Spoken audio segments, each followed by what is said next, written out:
Hello, and welcome back to Easy as IEP.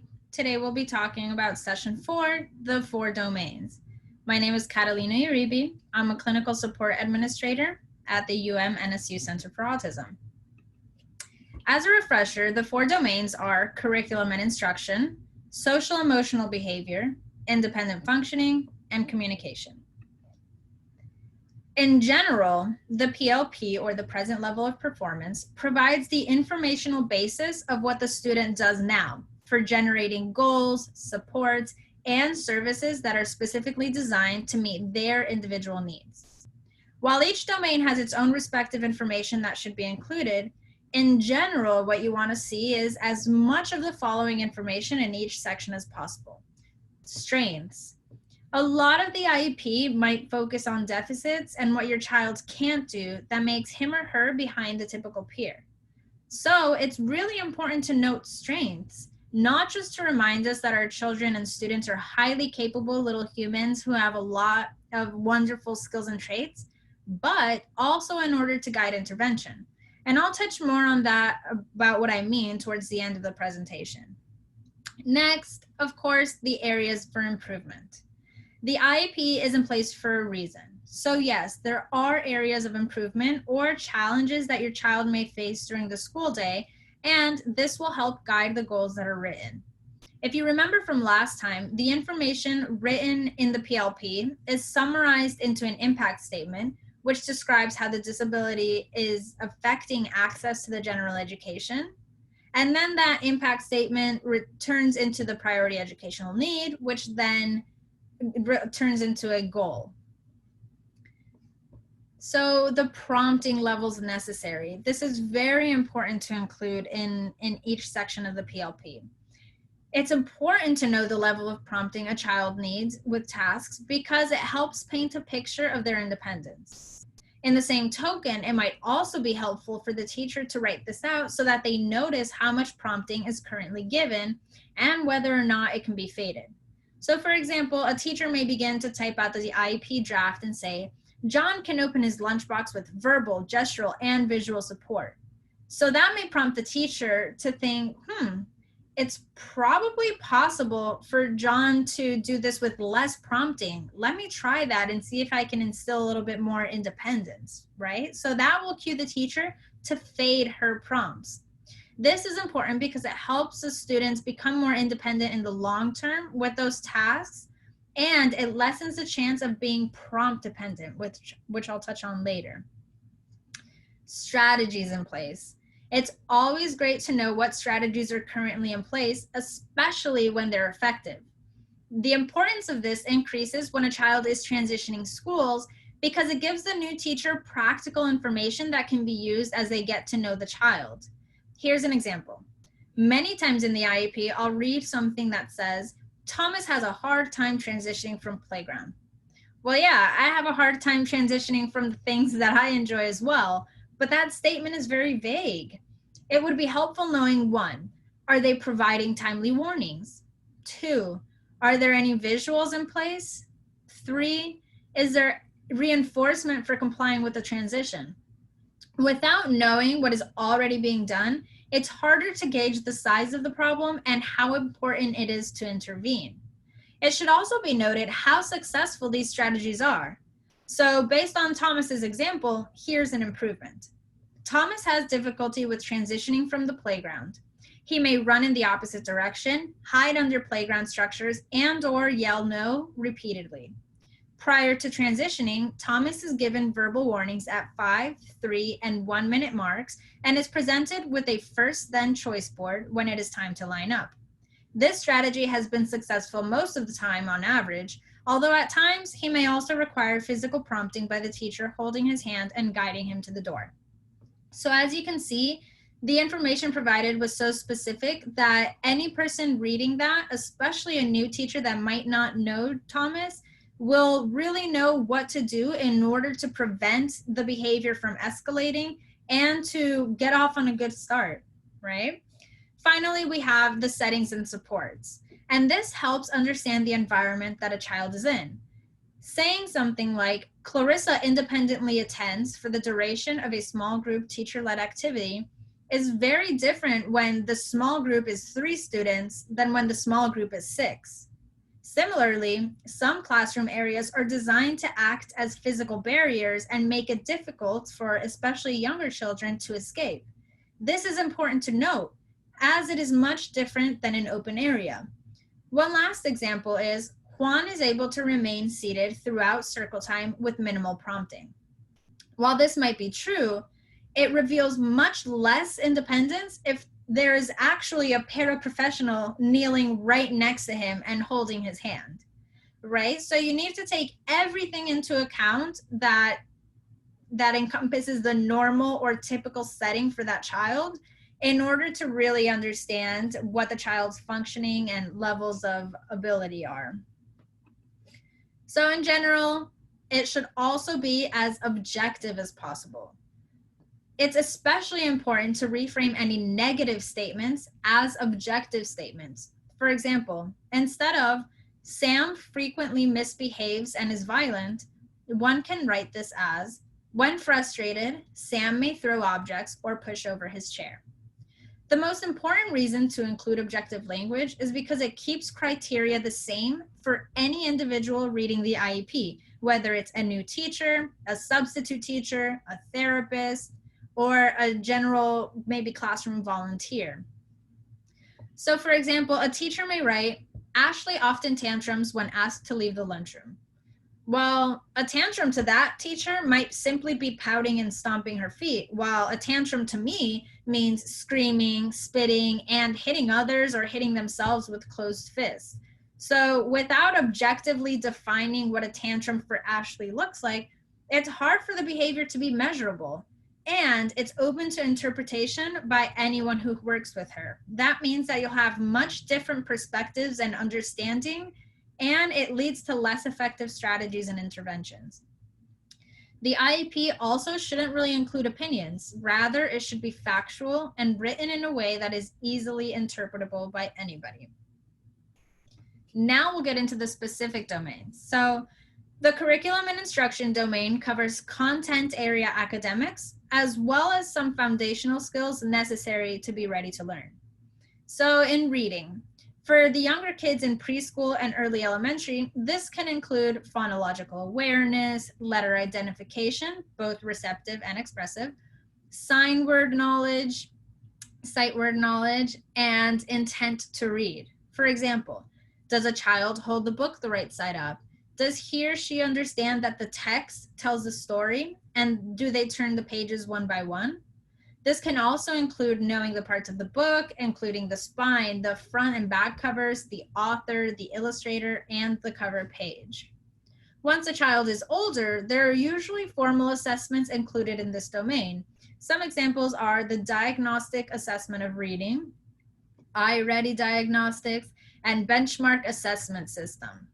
There should also be information on more nuanced aspects of reading, such as the level of comprehension, recalling abilities, comparing and contrasting skills, and the ability to summarize, determine main ideas, and identify supporting details of text. Of course, these are all just general ideas that might be included in these sections, and it doesn't mean that that's what is limited to this section, and it's definitely not an exhaustive list of things to include. In math, for younger kids, we might see rote counting, which is counting numbers sequentially, one-to-one correspondence, the concepts of just one and one more, as well as more than or less than. This section should include receptive and expressive identification of numbers, as well as number representations, for example, the dots on a dice, and identifying shapes. You may also see knowledge of math concepts such as first, next, last, most, and least. Recognizing the names and values of coins and bills can start to be present in these PLP and IEP sections as early as preschool.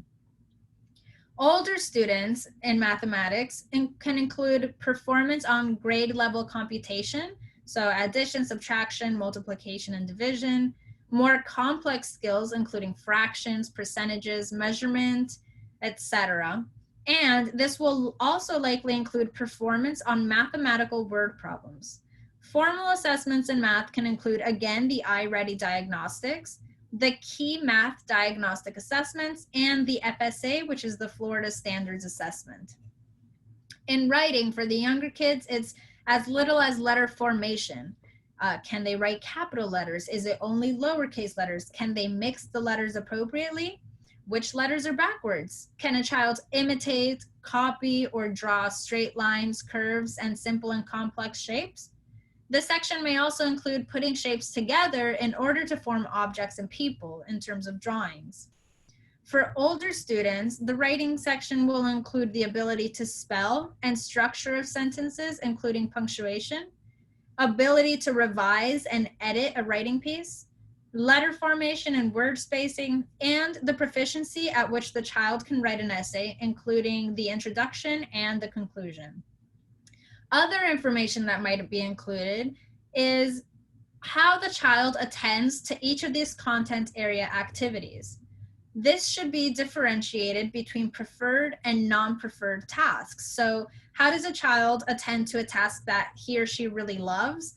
And how well do they attend when it's a task that they really don't like? Level of participation should also be noted, and whether or not the child initiates or must be prompted to contribute. Finally, leisure activities may also be noted here, and this often includes the choice that students take in once they've completed their academic work. So once they've finished the task on hand, do they then gravitate towards the computer to play a game? Do they go read a book? All of this information can be useful later on down the line when you're trying to decide strategies and interventions, and especially rewards for great behavior. The second section is the social and emotional behavior. And of course, this has two main components, social and emotional. For social, we see interactions with peers. Does the child initiate? Do they accept invitations from others, or do they ignore and avoid? Can the child reciprocate and take turns with the peers? Is it with adult support or independently? Can they problem solve situations with peers? For younger kids, it should be noted how they play and interact with toys. Do they engage in imaginative and pretend play? Or is it mostly structured play like cause and effect toys and blocks? With peers, do they engage in parallel play, which is playing with similar objects near each other but not with each other? Or can they play cooperatively? Can the student play functionally with toys? So for example, does he or she use the toy as it's meant to be used? Or do they engage in restricted patterns of play like spinning wheels and lining up the items? Understanding of social cues describes if a child can understand the differences in tone of voice, nonverbal cues such as a smile or a frown or crossing your arms. Learning style refers to whether a student, especially the younger ones, learn from explicit instruction or if they're also able to learn by observing others. In terms of emotional aspects, we might include responses to transitions. So from an emotional standpoint, how do they react to leaving a preferred task to a non-preferred task? And how do they transition from the classroom to the media room to the physical education area, all of that, as well as just changes in routine.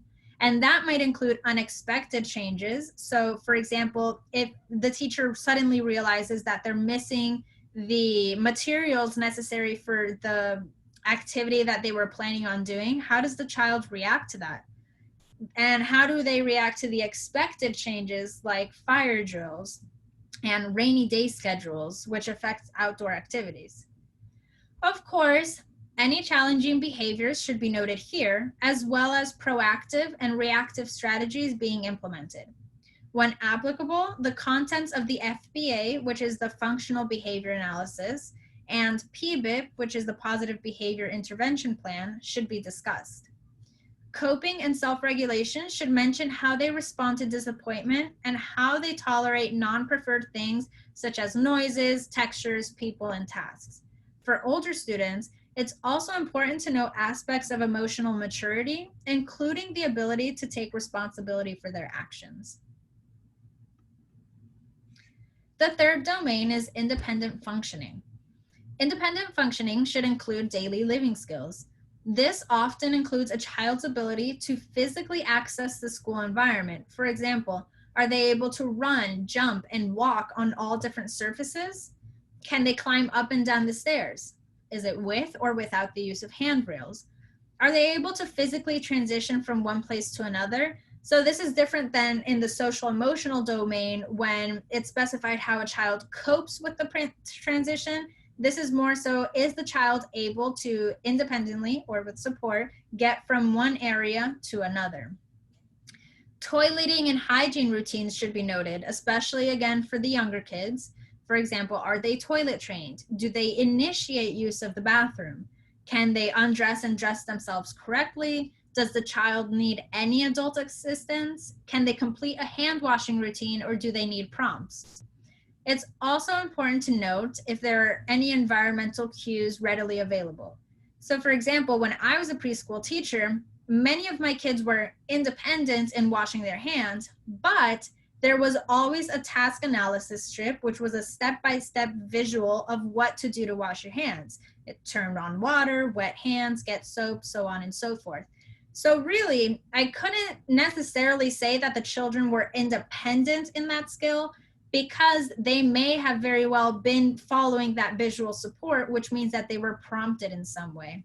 And sometimes as teachers, because it's such a part of our everyday environment, we forget to mention that because we don't even consider it. So those are just some things that you want to look out for and ask for clarification. Again, you'll want to know, how does a child function during meals? Can they open and close different types of containers? Do they use silverware? How do they use it? For example, do they fist it or do they grab it as is functional? Is it adapted in any way? So do you have a big grip on it for better control? And does the child spill at an age-appropriate level, or is it excessive? Do they throw their own trash away, drink from an open-faced cup, or use napkins? There's so many little skills that we would like to see in the IEP to make sure that they are worked on in a natural environment as the child grows. This section will also include foundational skills. For the younger kids, it should include pre-writing skills like how they hold the writing utensils and whether they're adapted. So again, is it a fat crayon, a shortened pencil? Do they have grips on them? It should also touch on graphomotor skills, such as the pace of writing or the pressure that a child uses. Do they use too much pressure? Is it too little? Or is it just right? For younger kids, as well as for older children with low muscle tone or maybe physical disabilities, this section should mention their trunk strength. Are they able to sit upright in a chair comfortably? Or does it take too much energy for them to maintain that position? Can the child sustain attention to tasks? How is the child's executive functioning? Can they plan and organize their thoughts and environment? Can they easily access information and materials when needed? Does he or she complete classroom routines such as unpacking and packing their backpack, getting their homework, and turning in things when necessary? Can the child follow directions? If so, is it a single step direction or a multi-step? Is it a routine direction or a non-routine direction? All of these areas will guide the accommodations, the goals, and the special education services provided. So that's why I'm speaking in such great specificity during each of these domains. Other information in this particular domain might include occupational therapy input, observations, and assessments, as well as input from a physical therapy if that applies to your child.